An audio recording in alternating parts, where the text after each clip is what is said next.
On March 15, 2023, at 7:15 a.m., Sarah Chen failed to report for her shift at Millbrook General Hospital in western Pennsylvania. The 29-year-old cardiac unit nurse had never been late in 3 years of employment. When colleagues couldn't reach her by phone, they contacted police for a welfare check.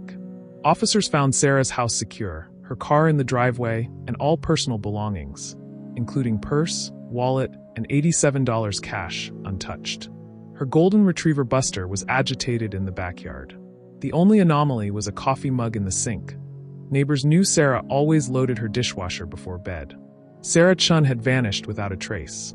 Sarah Chen was a model citizen in the small town of Millbrook, population 8,400. Originally from California, she had moved to Pennsylvania 2 years earlier to work at the local hospital. Colleagues described her as punctual, competent, and caring. She volunteered at the animal shelter, maintained an immaculate garden, and was beloved by neighbors for her helpfulness. She was the kind of person who brought you soup when you were sick, said neighbor Margaret Hoffman. Just last week, she helped me carry groceries up my front steps. Sarah lived alone in a rented house on Maple Street, appeared to have no romantic relationships, and maintained regular contact with family in California. She had no known enemies, financial problems, or history of risky behavior. Detective Linda Rodriguez of the county sheriff's office took lead on the case. Initial investigation followed standard missing person protocols.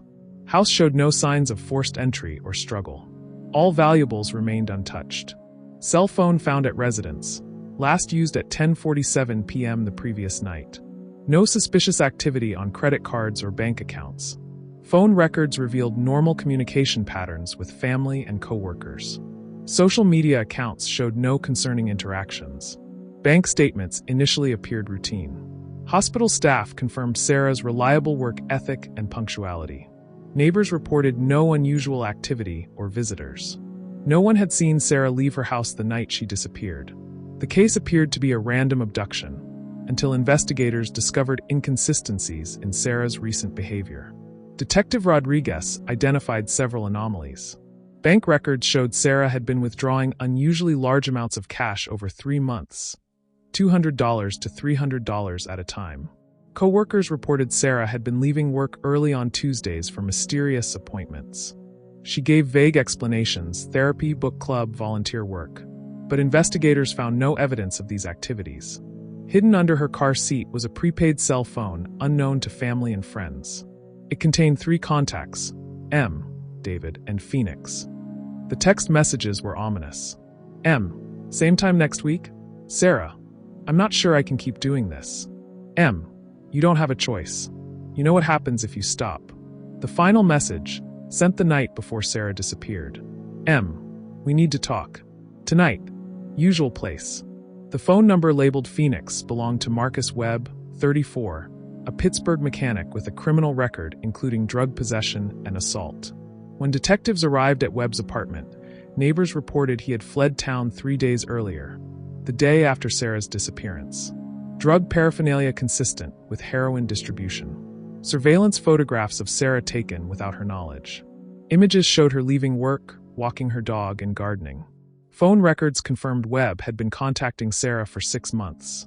The investigation now focused on determining their relationship and Webb's motive. The breakthrough came when Sarah's sister Amy discovered hidden documents in Sarah's bedroom. 5 years earlier, while working at a California hospital, Sarah had been involved in a medication error that resulted in a patient's death. The incident was covered up by hospital administration. Sarah was quietly transferred, no charges were filed, and the patient's family was never informed. Marcus Webb had discovered this information and had been extorting Sarah for months. The Tuesday meetings were payment drops. Sarah's cash withdrawals and overtime work were funding the blackmail payments. Sarah's ex-boyfriend revealed she had called him the night before she disappeared, saying she couldn't live with the guilt anymore and planned to confess everything, both the original incident and Webb's blackmail. Webb was apprehended in Columbus, Ohio, after a 3-day manhunt. Under interrogation, he confessed to killing Sarah when she threatened to expose his blackmail operation. She was going to ruin everything, Webb told investigators. I couldn't let her confess. Webb led police to Sarah's body in a remote area of state forest 20 miles from Millbrook. The medical examiner determined she died from blunt force trauma to the head.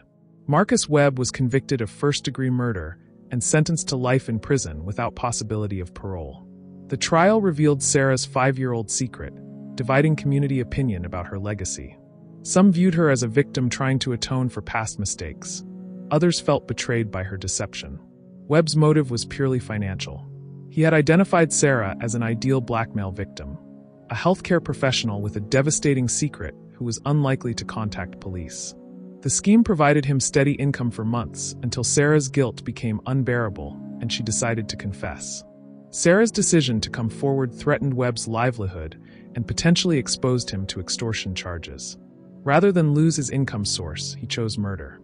Millbrook residents struggled with the revelation that their perfect neighbor had hidden a tragic secret. Millbrook General Hospital implemented new protocols for reporting medical errors. A foundation was established in Sarah's name to support healthcare workers dealing with workplace trauma.